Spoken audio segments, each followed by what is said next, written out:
Welcome everyone. My name is Stacey Adams. I am the president of the Washington, D.C.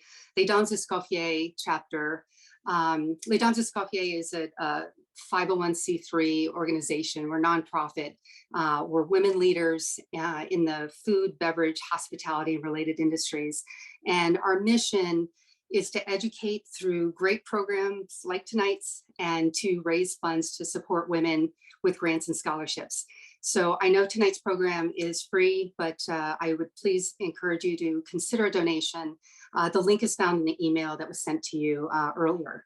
So as they say in New Orleans, laissez le bon temps rouler.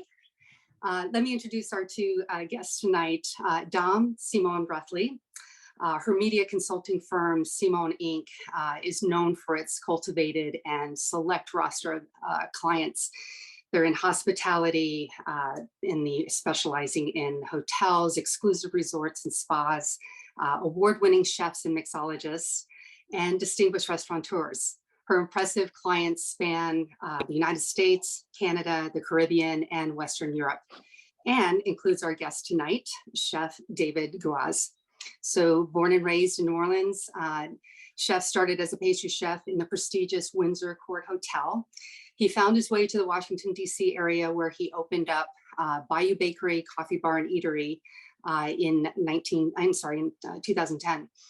And then really impressively, following Hurricane Katrina, he documented some of his favorite recipes in his book, Damn Good Sweets, Desserts to Satisfy Your Sweet Tooth, New Orleans Style, which became a James Beard Award finalist and was also one of Food and Wine's best new dessert cookbooks. Congratulations. Chef David has appeared on many TV shows and has garnered national acclaim in many publications. He's been very, very busy in his local community, supporting them with meals throughout the pandemic. And he's also participates in many other nonprofits. So without further ado, please help me welcome Dame Simone Rathle and Chef David Guas.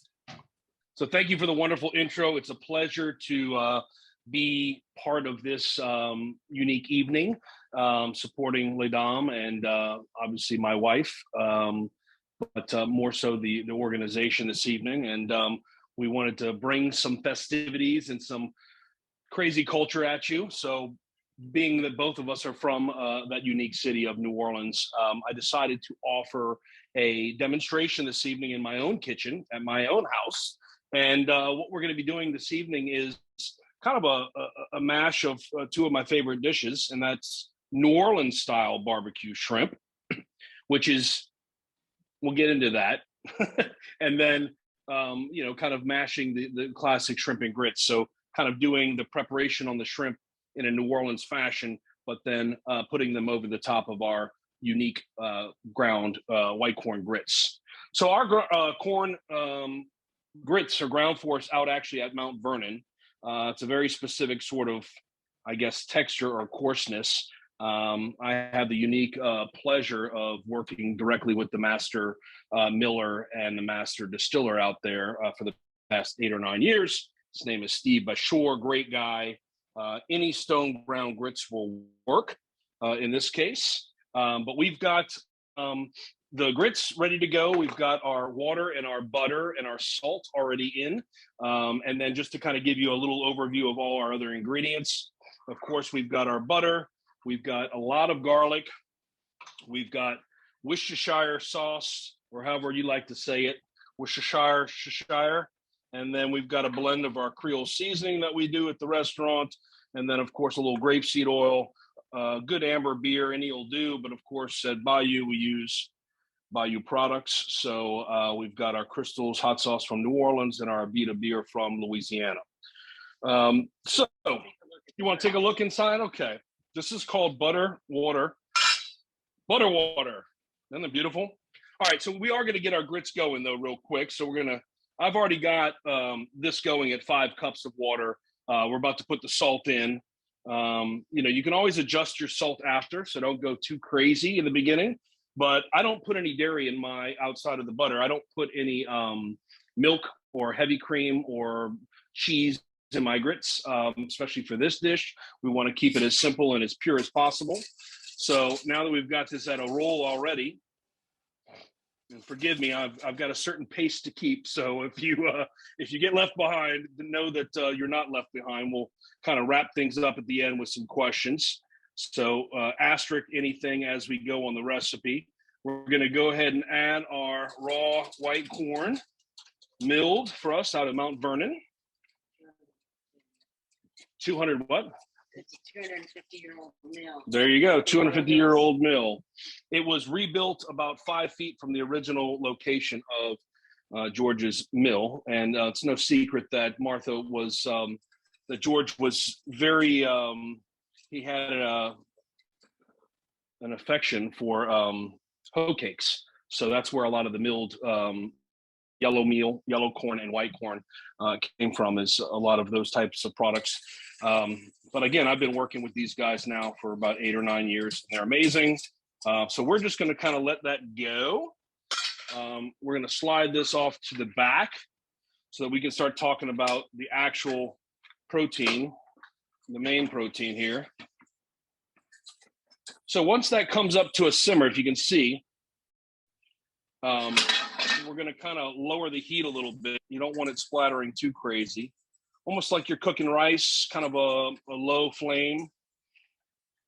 And then keep your whisk nearby. It's going to look really wet at first for obvious reasons until those husks and everything sort of start to get hydrated and the corn blooms and does what it's supposed to do and rehydrates itself after being milled and dried, or dried then milled. You'll start to see it thickening within about 5 to 7 minutes. So the one thing I often tell people, don't walk away. It's not completely foolproof. You don't want to go fold laundry or walk away from your stovetop. So I like to kind of put it right in front of me while I prepare the next dish. And hopefully the timing will be perfect, as it often is. What I've got here now is I've got our beautiful cast iron here at the Guas house. We use butter pat cast irons. This is Lily. And if you see right here, she's got an L on that handle to just remind us of who she is. Eric's not going to get any showtime tonight. It's just Lily's show. And we got about a nice sort of medium heat going. We want to get this nice and hot. And then what I'm going to do is I'm going to take these gorgeous shrimp. There's a couple things you can do with the shrimp. So again, I kind of did this for camera. I got the U5s, the head-ons. You can use any head-on. You don't have to use head-on. Head-on is just one of those personal preferences that, because of all the unique flavor that's inside of the head. Yeah, you can see how massive these are. These are U5s, so that means 5 of these per pound. So they're pretty substantial size shrimp. So you can see here what I've actually done is rolled off the center shell and kind of butterflied it, opened it up a little bit. And this is a nicer way if you want to serve it to a guest, like, some friends that you actually like versus people that you don't like perhaps in-laws or whatnot. So it just depends on how much work you want to do, right? So for me, I'm going to actually keep them all with the shell on. But I wanted to show that option. So if you wanted to, do that ahead of time, you're more than welcome to. And all you really do is peel this kind of top part off. Pretty straightforward. You got to be real careful of the heads because we're trying our best to look for these types of shrimp that have the head on. We don't want to just go ahead and rip it right off by prepping ahead of time, our shrimp. So you can see right here, we'll just go ahead and clean that out. And basically you got a nice clean shrimp ready to go with the head intact. And I always like this for just presentation purposes. Also, it makes it a lot easier to kind of pick up and maneuver and move around. And I just like the way that look is with the head and the tail.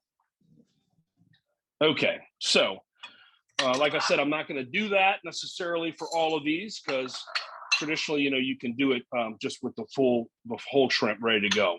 So we're going to take some of our Creole seasoning and just kind of sprinkle it around. Again, being very cautious about the heads. We don't want to lose the heads. The head have so much fat and flavor, and that's what we love about having the head on. But again, don't get disappointed if you can't find them. They are going to be seasonal depending on where you are in the world. So it's a little tricky sometimes to find them. So do not fret if you cannot find them. It will work itself out with just regular shrimp. I would suggest getting like a 21, 25 shrimp, something domestic, ideally For me personally, I'm a big fan of American wild caught shrimp. I've done some work with that organization over the years. They're great people, and it supports our local domestic trade when it comes to all these families that the shrimp support. So if you get tight on your grits, you know, just because they're milled differently almost every time, they're pretty consistent at what they do there. But at the same time, you know, you have a formula that says 5 cups on the nose. Well, you might want to have a little hot water or a little stock or something. You know, you can always make it with stock as well if you wanted to use shrimp stock in your grits, knowing that you're going to plate it with a shrimp dish. That'll just intensify the flavor. I always have some shellfish or shrimp stock available, but I did go ahead and use water for this just because it's kind of the purest, and that's the way we serve it at the restaurant. So now we got a little grapeseed oil. I like grapeseed. It's a neutral oil that has a high smoke point and allows us to kind of saute a little bit more freely. So you don't want to forget about your grits as you're going. So you kind of always just kind of stick that whisk in there and let it kind of pitter patter and sput. If it's sputting a little too much, just give it a little offset lid like that, and that'll keep you from getting one in the eye or anywhere else. So I got some good heat coming off of this pan already. So I'm going to go ahead and start putting my shrimp in. Now you see I've just gently kind of tossed them in a little Creole seasoning. Not too crazy. You know, so again, if you're using a smaller shrimp, you know, your cooking time will be reduced a little bit. We don't really want to, you know, give them the full everything right now. We're going to just get them some color, kind of get them to change their color a little bit.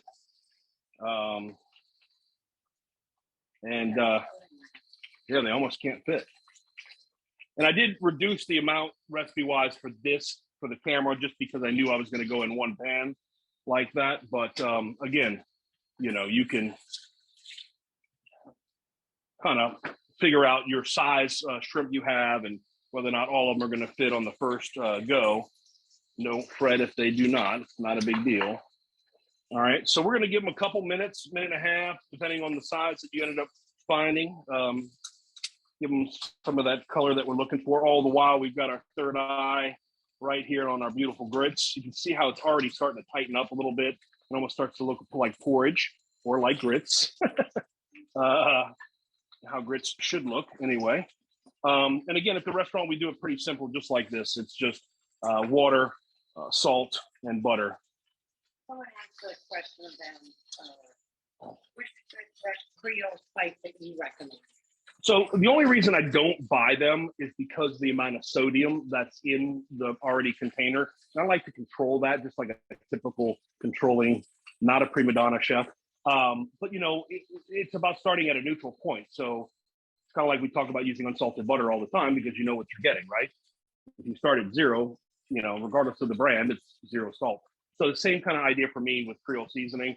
So just, you know, you can get a recipe. I can send a recipe. Pretty straightforward, but I use 3 blends of dried spices, thyme, basil, and oregano. And then I use black pepper, salt. I use granulated garlic or garlic and onion powder. And then I use cayenne and paprika. Those are kind of my blends. Those are the ingredients anyway. No celery salt, no. But again, some of them do. If you, whatever you got in your pantry would work, and you just got to make sure it's not too sweet. Sometimes, you know, these things that say Creole might say dry rub, might be more meant for barbecue. Therefore, there's probably some dried molasses in there, or maybe some brown sugar, and that doesn't necessarily lend itself to this dish. So you just want to make sure it's a real savory, kind of spicy Creole or Cajun seasoning, for lack of a better description.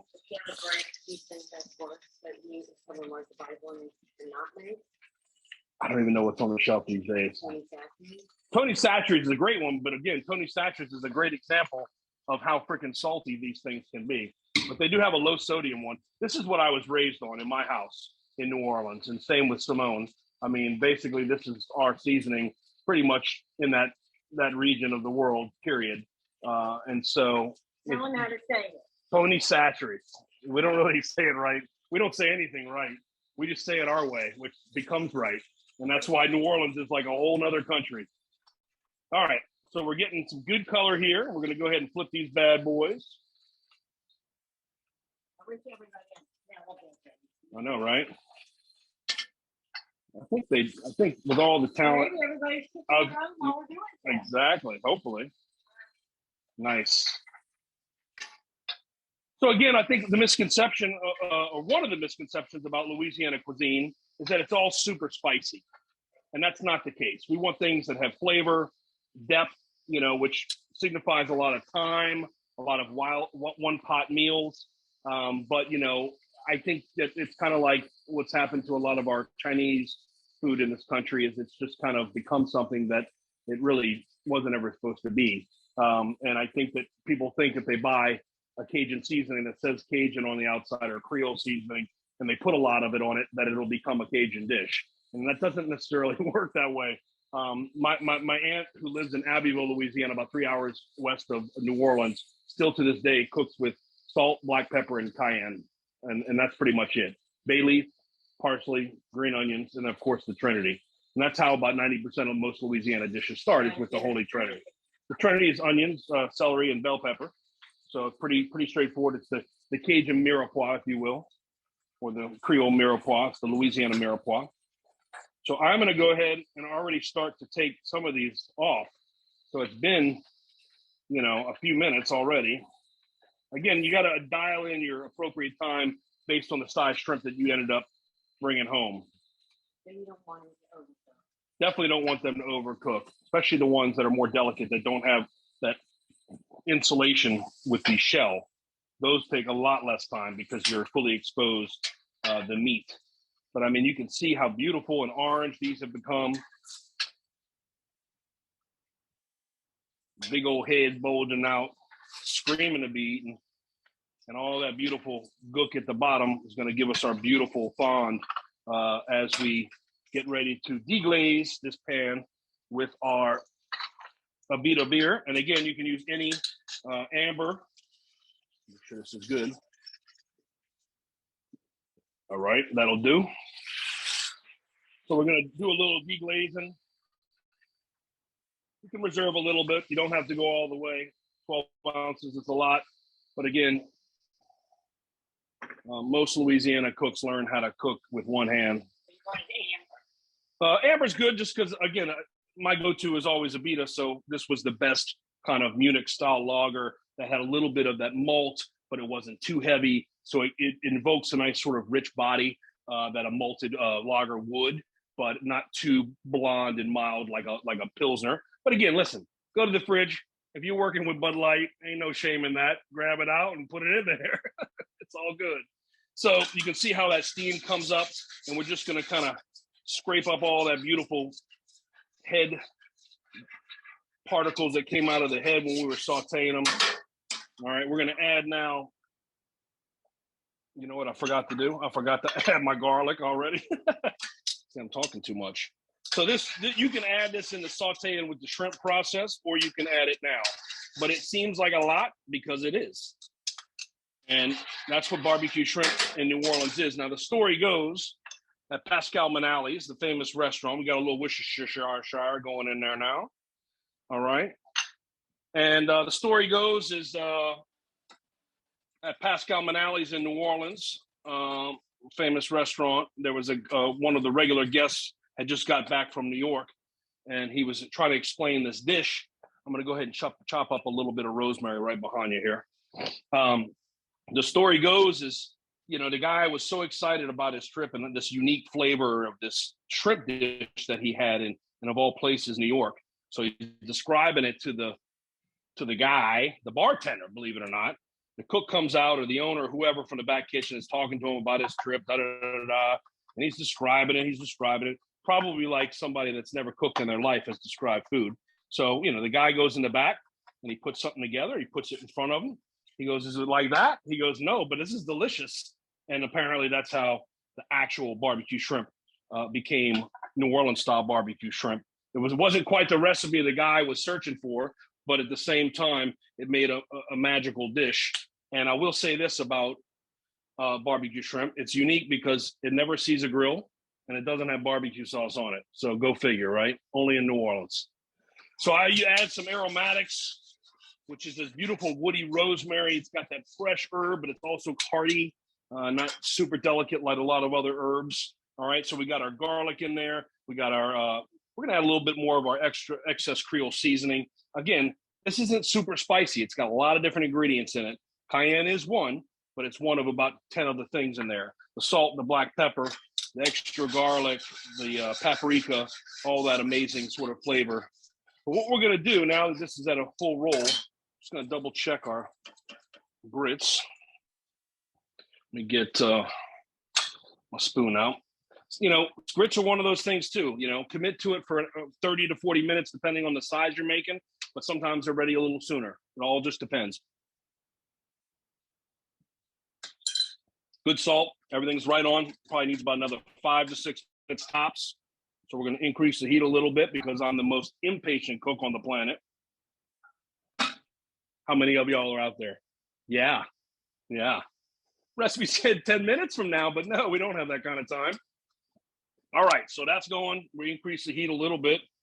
You can see right here, this is nice and ripping. All right, we don't want to reduce it down too much. I'm gonna bring these bad boys right back in here. Not yet. Settle down, sister. So I'm just gonna kind of toss these bad boys in here, give it a little gentle turn so we can get all that flavor of the Worcestershire and the reduced beer and kind of going back into its head juice. All right. So what we're gonna do is we keep the heat on because all the while this is kind of reducing a little bit. I can always add a little bit more of my beer.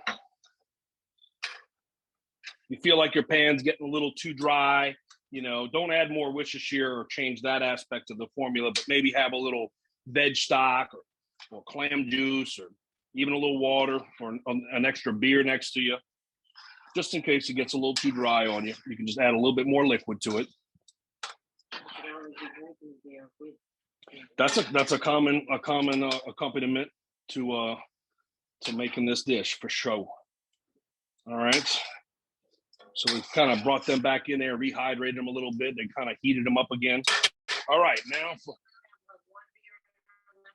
always spooning her right. She travels with her own koozie in her apron. She's got multiple koozies for never know where you're going to be and when you're going to need a koozie. All right, so here we go. So we're getting to a point of full reduction. I can see the bottom of the pan through the liquid already. All right, so we don't want it to get down too crazy because then we're left with not enough liquid to liaise and mount this butter in here. All right, so we're going to go ahead and cut it off. All the while our grits are still going. We're going to add our 8 ounces of butter. Butter. That's butter. All right. Our left one, we'll shake it in there. Yeah, got that butter, all of it. There you go. All right, so you don't want to cook your butter. You don't want to heat it up. You're kind of just letting that kind of emulsify into this hot pan of reduced juices. And what's nice about this is that it won't separate and get real ugly and break on you because we don't have any more heat going. You know, it's kind of like the Cajun Beurre Blanc, but not really. But anyway, you know, it's funny when I ever started making this dish with a little bit of white wine, my aunt scolded me because she reminded me that Cajuns don't cook with wine. She's like, that's that fancy stuff y'all do in New Orleans. She's like, you know, the Cajuns didn't have those kind of luxuries, and if they did, they wouldn't put them in their food, they'd drink them. But anyway, you can see how all that butter is starting to kind of foam up a little bit and melt down, but all the while we're whisking it. I'm sure the audio is a little aggressive for you guys, but you know what? At least let you know that we're actually cooking the dish. This is real. This is real, people. All right, so that's it. I'm gonna taste my shrimp one more time. I'm gonna add my juice. I'm gonna go ahead and put a little bit of zest in here. This is just gonna brighten the whole dish up. It's gonna be like that little added surprise. You're gonna be like, you know, it's one thing to put juice into something. It's a whole other thing to have just little beautiful pieces of perfectly shaved to where it almost evaporates as soon as it hits, you know, that hot pan. So now we're gonna go ahead and juice some, because I forgot this in the recipe too. I'm so nervous cooking for all these amazing people. And this just goes to show you can add it at any point. But you know what? The seafood is so important with the lemon because you want it bright, you know? And that's just a kind of a no-brainer when you're dealing with any kind of shellfish. All right, so now we're just gonna put all these bad boys back in here one last time. Kind of spread them out, make sure they're not competing too much for that magical juice. Skip the shrimp and just have the juice. You could, and that's what the bread's all about. So now we're gonna go ahead and plate this up because our grits are just about there. All right, so we're gonna go over there. All right, our grits are ready. So that was like barely 30 minutes on the grits. So again, it just depends on the size you're making. And they're perfect. They're right on there. All right, so we're gonna go ahead and plate this up for y'all. So you see how it's done. Actually, I'm gonna bring my plate over here. That'll be easier for me. Thank you.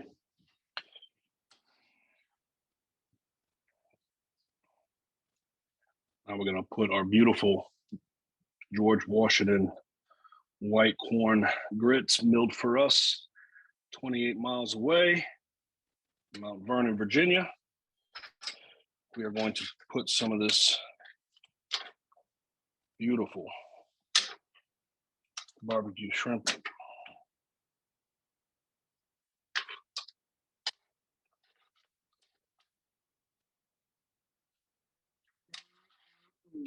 What did your kin folks say? I guarantee. Only good. Now you can't skimp on the juice because this is what's all the sopping's all about.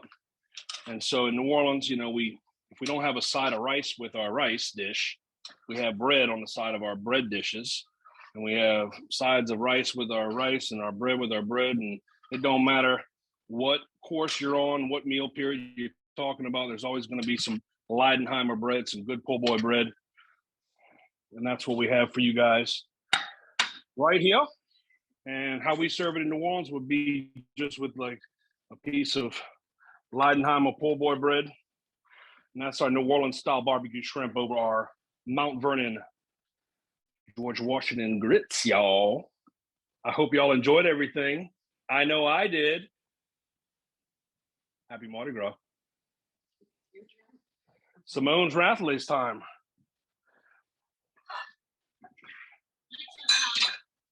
This is dessert. Where are you going to be, over here? I'm going to come over.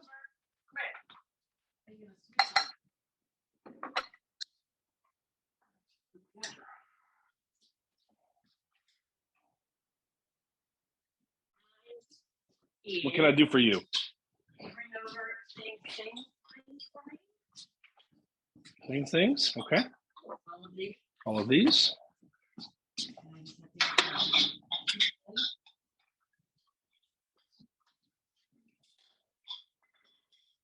Need this. Need that? Yep. Okay. What else? Shaker. Shaker, what else? Well, everybody knows vodka. Everybody knows vodka, yes.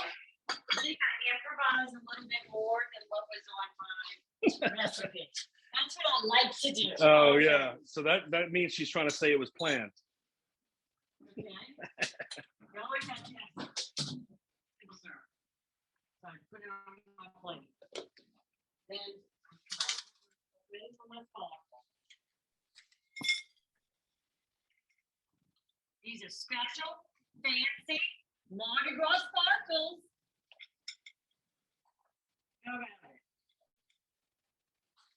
You can get those called fancy sprinkles. They're the best. I love them. So much fun. All different colors that you can get all for all different holidays. Okay. So we're gonna make our cocktail. I have 2 ounces of vodka. Let's always start with the liquor first. 2 ounces of vodka. Then I'm changing it up a little bit, and I did a 1/4 ounce of amaretto. What we're doing here is a king cake cocktail. I'm trying to get the flavor of like a cream cheese filled king cake, but we're making it like a dreamsicle because I'm using ice cream. Okay. So we're not mixed in here and blended it because I went to the store. Do you want me to do this while you're doing that? Yes, you can. Okay. Well, you have to show them. I mean, they want to know how you fancy the glass with the sprinkles. But you did it, and then you walked off to something else. I was going to do that for the end. Okay. Okay. So yes or no? Want to see that? Okay. Now you're taking it away. Let's get from the drink. Let's go to the drink. So I went to go get strawberry cheesecake ice cream. They were out.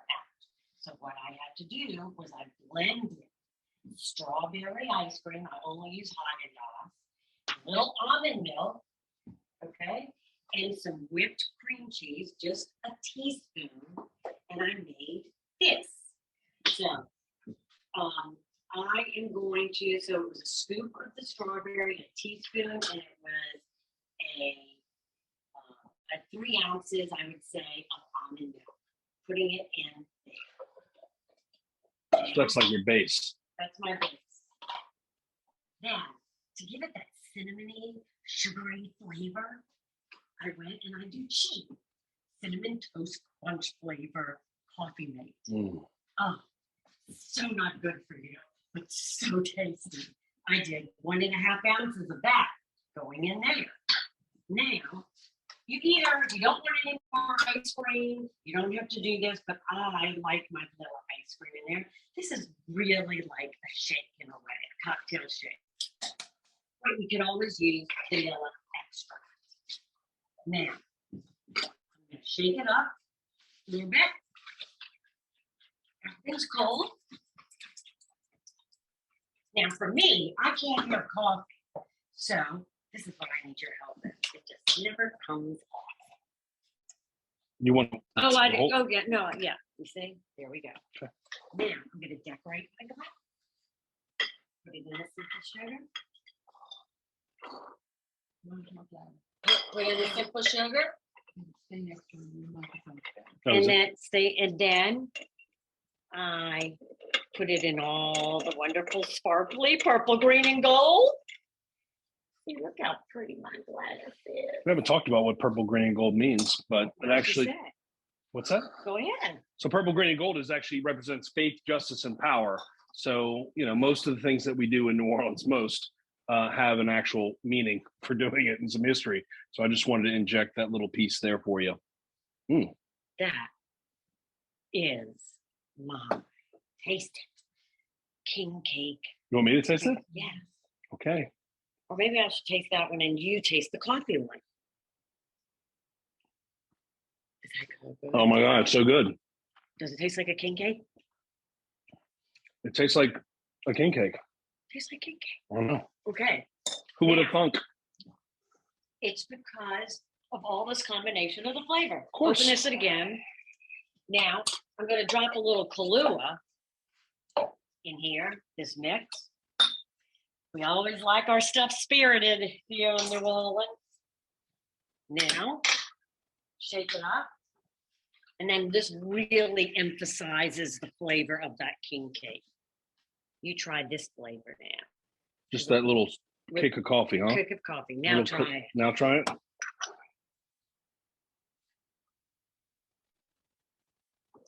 That Oh my God. Oh my God.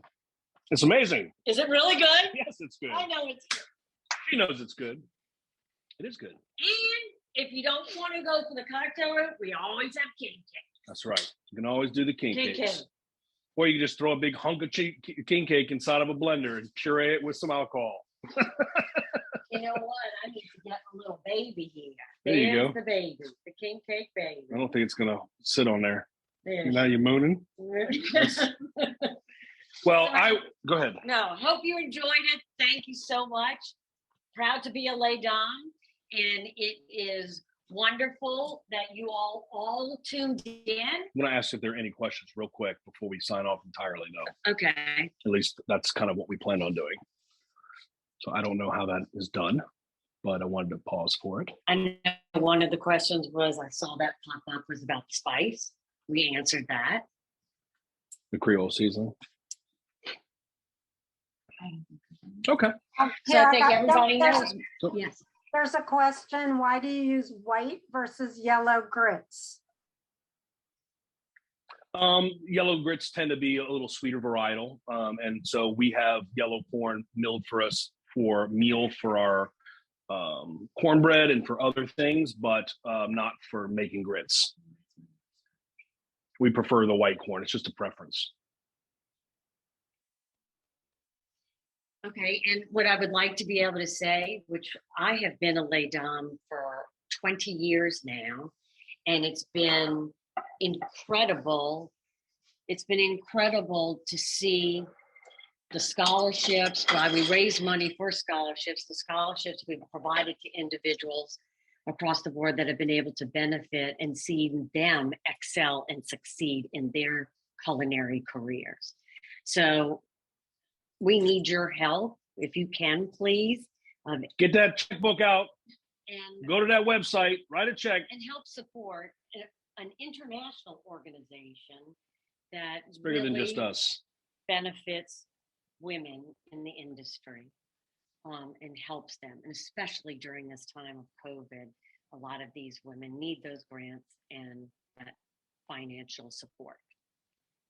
We thank y'all so much from the Guas house. Happy Mardi Gras, March 1st, Tuesday, March 1st, that Tuesday. We're right around the corner. We appreciate everybody tuning in tonight on a Sunday.